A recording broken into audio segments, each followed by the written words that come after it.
I leave in 3 days for Japan and I have no idea what to pack.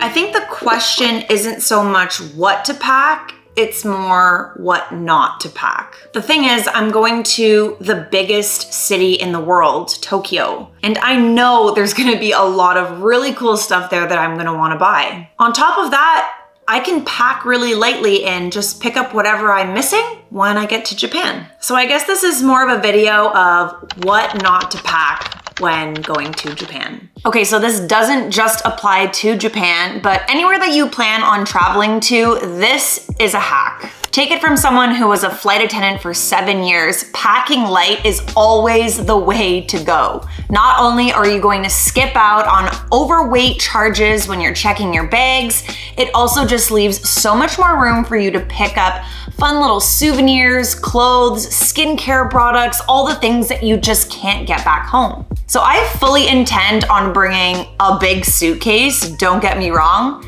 but the suitcase is gonna be half empty.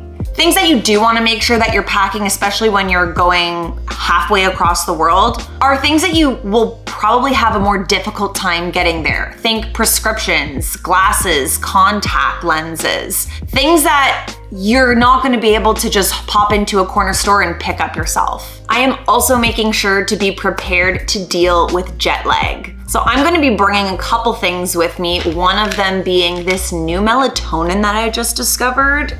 Guys, if you are using the basic melatonin, you need to step it up. This is a quick and slow release melatonin. You should see the size of these pills.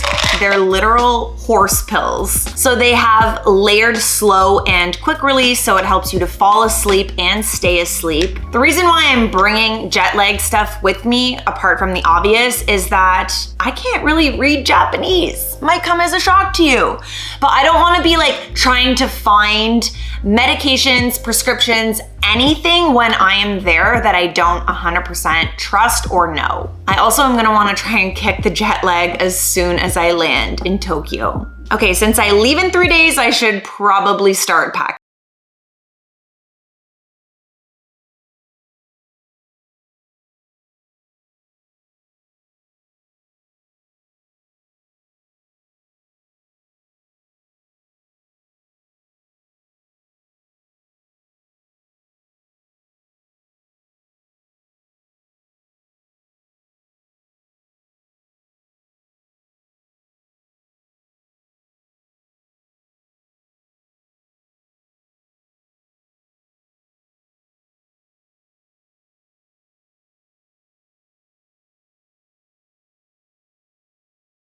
Obviously, subscribe if you want to watch all that. Oh my God, it's getting hot in here.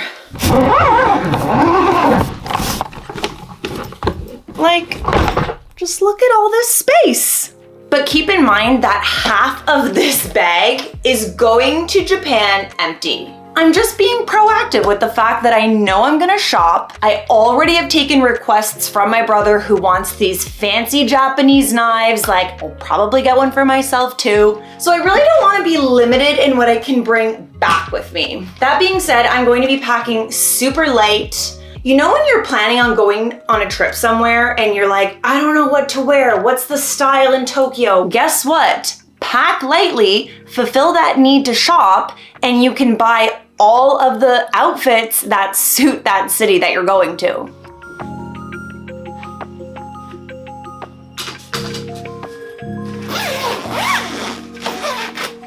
Okay, starting to get a pretty decent pile here. Okay, so here are a few packing hacks that I use every single time I go anywhere. For starters, I really love these organizing like cubes.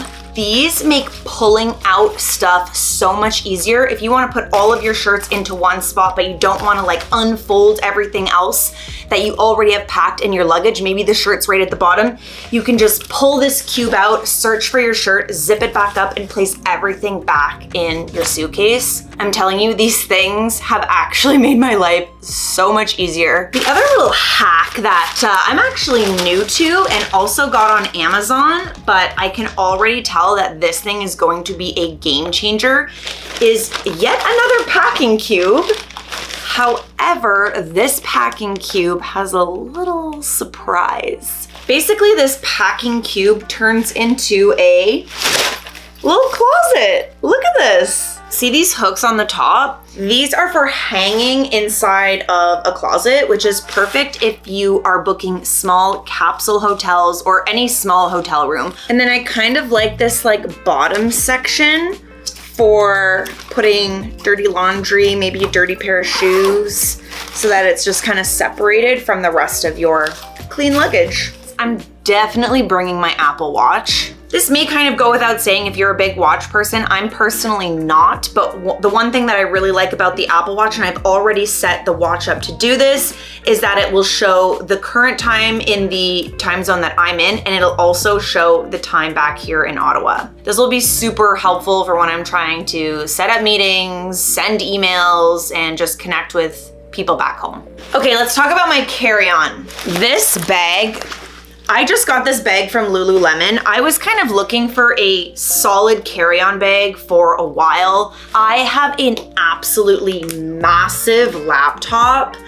This is a 16-inch MacBook Pro, and not a lot of bags fit this size of a laptop. I also really like when a bag has a separate section for your laptop, which this bag does.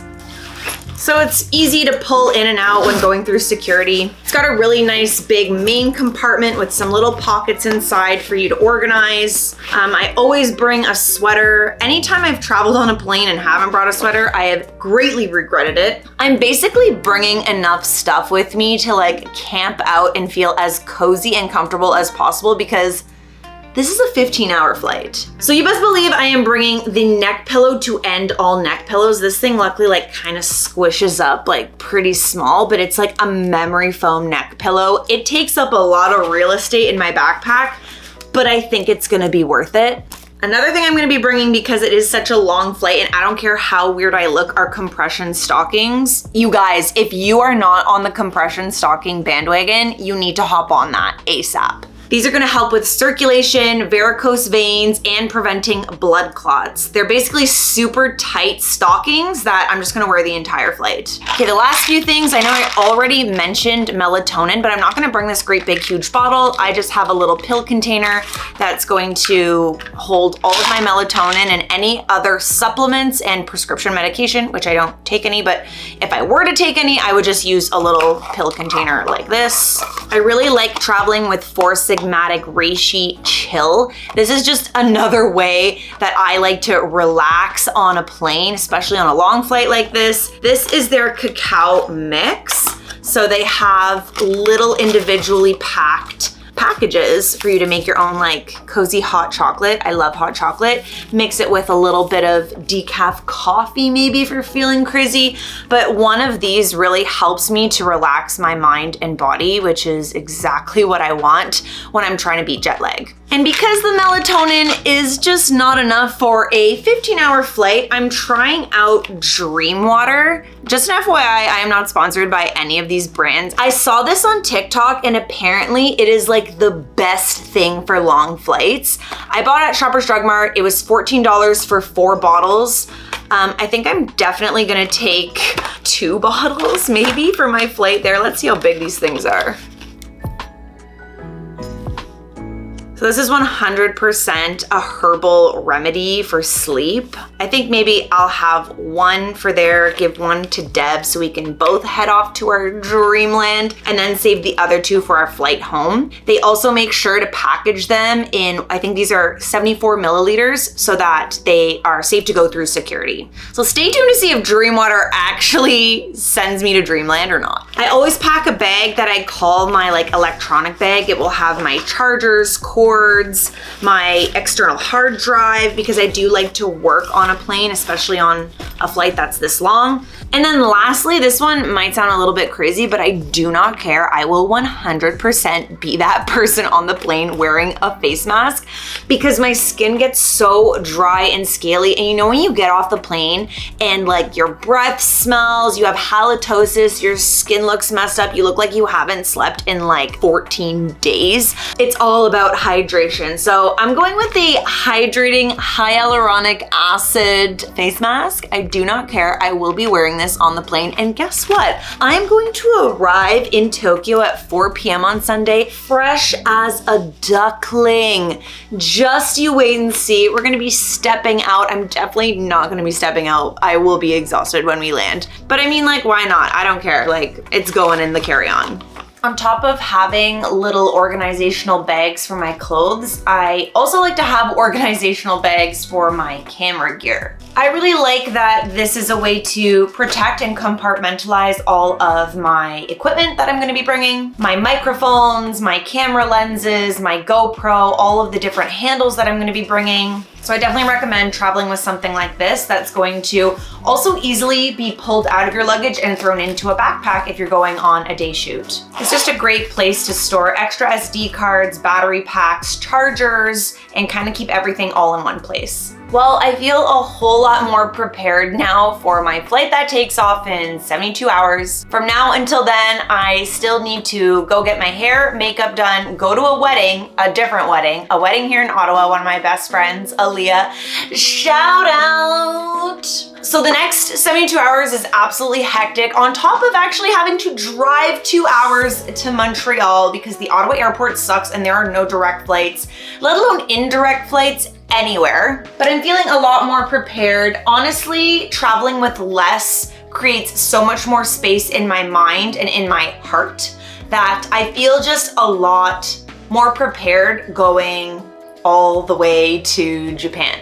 Anyways, I hope you liked this video. If you did, please consider subscribing to my channel. Thank you so much. This has been such a journey for the last few months of building up this channel. And coming to you next will be all of the fabulous travel-related content that will, of course, be filmed in Japan. I'm talking bonsai trees. I'm talking surfing, temples, food, all of the things. It is going down. Absolutely no stone will be unturned. Make sure you say hello in the comments, follow me on Instagram at emmaterrra, and we will see you guys in the next video.